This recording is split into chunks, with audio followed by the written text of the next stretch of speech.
अगर आप चाहते हैं कि आपको हर महत्वपूर्ण खबर सबसे पहले मिले तो हमारे चैनल तिजारा मीडिया को लाइक और सब्सक्राइब करें। बिहार में शिक्षक भर्ती पर लाठीचार्ज, छात्रों का गुस्सा भड़का।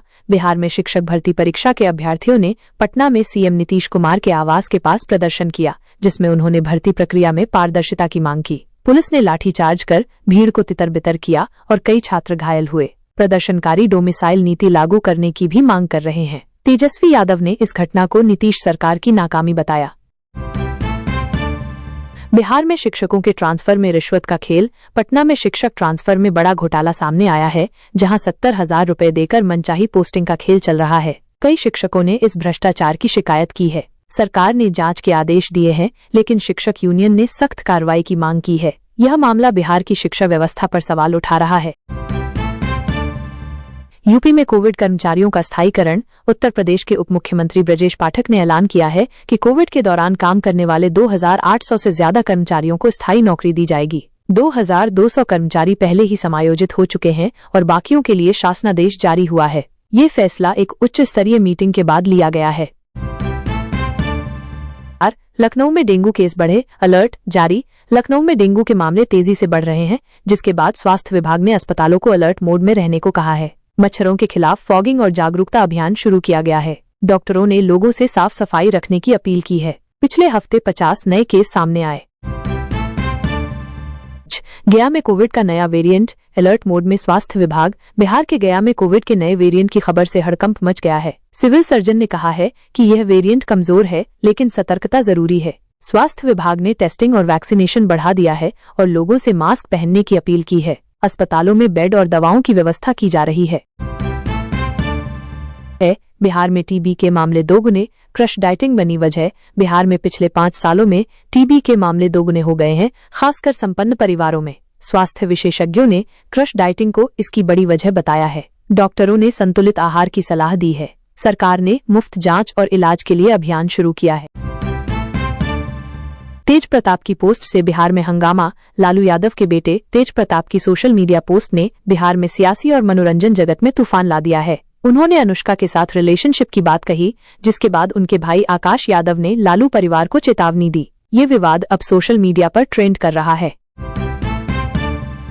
बिहार में भोजपुरी सिनेमा को बढ़ावा देने की योजना। बिहार सरकार ने भोजपुरी सिनेमा को बढ़ावा देने के लिए नई योजना शुरू की है। पटना में फिल्म सिटी बनाने की बात चल रही है, जिसके लिए 50 करोड़ का बजट प्रस्तावित है। भोजपुरी कलाकारों ने इस कदम का स्वागत किया है, क्योंकि इससे स्थानीय कलाकारों को रोजगार मिलेगा।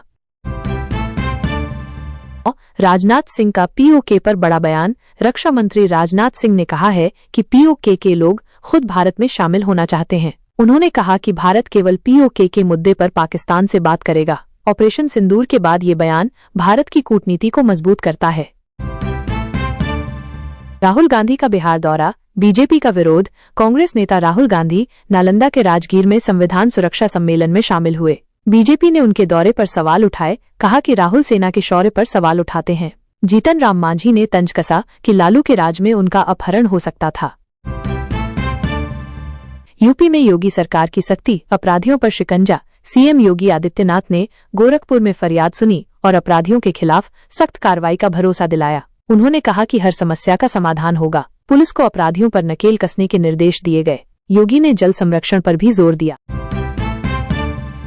हरियाणा में बीजेपी की नई रणनीति। हरियाणा में बीजेपी ने 2025 के अंत में होने वाले चुनावों के लिए रणनीति बनानी शुरू कर दी है। पार्टी ने ग्रामीण क्षेत्रों में संगठन को मजबूत करने पर जोर दिया है। सीएम नायब सिंह सैनी ने कार्यकर्ताओं से गांव-गांव जाकर सरकार की योजनाओं को बताने को कहा।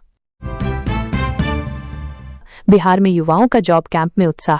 गया में 10वीं पास युवाओं के लिए जॉब कैंप का आयोजन हुआ, जिसमें 23,000 रुपए तक सैलरी वाली नौकरियों के लिए हजारों युवा पहुंचे। आयोजकों ने बताया कि यह बेरोजगारी कम करने की दिशा में बड़ा कदम है। सरकार ने और कैंप लगाने का ऐलान किया। राजस्थान में बेरोजगारी भत्ते में बढ़ोतरी। राजस्थान सरकार ने बेरोजगारी भत्ते को 4,500 रुपए से बढ़ाकर 6,000 रुपए करने का फैसला लिया है। ये योजना बेरोजगार युवाओं को आर्थिक सहायता देगी। सीएम भजनलाल शर्मा ने कहा कि यह युवाओं को आत्मनिर्भर बनाने की दिशा में कदम है। हरियाणा में डिजिटल शिक्षा को बढ़ावा। हरियाणा सरकार ने स्कूलों में डिजिटल शिक्षा को बढ़ावा देने के लिए 100 करोड़ की योजना शुरू की है। स्मार्ट क्लासरूम और मुफ्त टैबलेट वितरण पर जोर दिया जाएगा। सीएम सैनी ने कहा कि ये कदम शिक्षा को आधुनिक बनाएगा। यूपी में मुफ्त कोचिंग योजना का विस्तार। यूपी सरकार ने मुफ्त कोचिंग योजना को 20 और जिलों में विस्तार दिया है। यह योजना गरीब छात्रों को प्रतियोगी परीक्षाओं की तैयारी में मदद करेगी। सीएम योगी ने कहा कि शिक्षा हर बच्चे का हक है। 10,000 छात्रों को लाभ मिलेगा। हरियाणा में महिला सुरक्षा के लिए नई हेल्पलाइन। हरियाणा सरकार ने महिलाओं की सुरक्षा के लिए 24x7 हेल्पलाइन शुरू की है। यह हेल्पलाइन तुरंत पुलिस सहायता प्रदान करेगी। सीएम सैनी ने कहा कि महिला सुरक्षा उनकी प्राथमिकता है। हेल्पलाइन नंबर 112 पर उपलब्ध है। राजस्थान में महिला सुरक्षा पर जागरूकता अभियान। जयपुर में महिला सुरक्षा के लिए सुरक्षित राजस्थान अभियान शुरू हुआ है। पुलिस ने स्कूलों और कॉलेजों में जागरूकता कार्यक्रम आयोजित किए। सीएम भजनलाल शर्मा ने कहा कि महिलाओं को डरमुक्त माहौल देना सरकार का लक्ष्य है। बिहार में क्रिकेट लीग की शुरुआत। बिहार क्रिकेट एसोसिएशन ने बिहार प्रीमियर लीग BPL की घोषणा की है। यह T20 टूर्नामेंट 1 जून से 25 जून तक पटना में ऊर्जा स्टेडियम में होगा, जो युवा खिलाड़ियों को मौका देगा। यूपी में साइंस सिटी का निर्माण शुरू। लखनऊ में साइंस सिटी के निर्माण का काम शुरू हो गया है। यह प्रोजेक्ट विज्ञान और तकनीक को बढ़ावा देगा। सीएम योगी ने कहा कि ये युवाओं को साइंस में करियर बनाने के लिए प्रेरित करेगा। हरियाणा के तीरंदाज का कमाल। हरियाणा के तीरंदाज स्मरण ने खेलो इंडिया यूथ गेम्स में स्वर्ण पदक जीता। उन्होंने अपनी जीत का श्रेय कड़ी मेहनत को दिया और बताया कि 5 साल की उम्र से वो तीरंदाजी में सक्रिय हैं। राजस्थान में नया स्पोर्ट्स कॉम्प्लेक्स। जयपुर में 200 करोड़ की लागत से नया स्पोर्ट्स कॉम्प्लेक्स बनेगा। सीएम भजनलाल शर्मा ने कहा कि ये खिलाड़ियों को विश्वस्तरीय सुविधाएं देगा, जिसमें क्रिकेट, हॉकी और फुटबॉल पर फोकस होगा।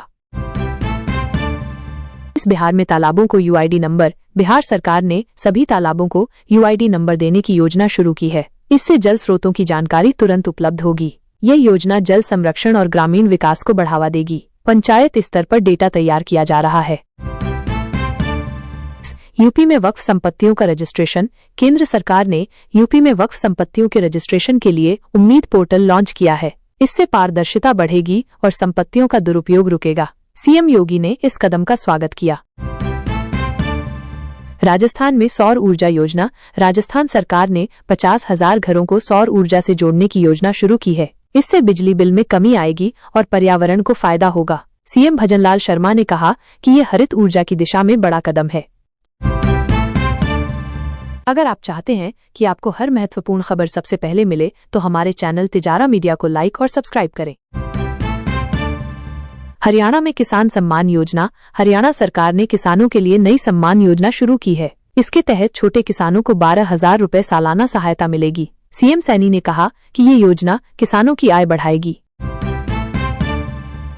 यूपी में हीट वेव का अलर्ट। कानपुर और लखनऊ में 9 जून से हीट वेव का अलर्ट जारी हुआ है। मौसम विभाग ने तापमान 45 डिग्री तक जाने की चेतावनी दी है और लोगों से दोपहर में बाहर न निकलने की सलाह दी है। बिहार में सड़क हादसा। तेजस्वी के काफिले में टक्कर। तेजस्वी यादव के काफिले में एक तेज रफ्तार ट्रक घुस गया। इस हादसे में कोई हताहत नहीं हुआ, लेकिन RJD नेता ने इसे साजिश बताया। पुलिस ने जांच शुरू की। राजस्थान में बारिश का अलर्ट। कोटा और उदयपुर समेत 8 जिलों में आज बारिश की संभावना है। मौसम विभाग ने आंधी और हल्की बारिश का अलर्ट जारी किया है। किसानों को फसलों की सुरक्षा के लिए सतर्क रहने को कहा गया। हरियाणा में स्मार्ट मीटर विवाद। हरियाणा में स्मार्ट मीटर न लगवाने वालों का बिजली कनेक्शन काटने का आदेश DM ने जारी किया है। इससे लोगों में नाराजगी है और कई संगठनों ने इस फैसले का विरोध किया है।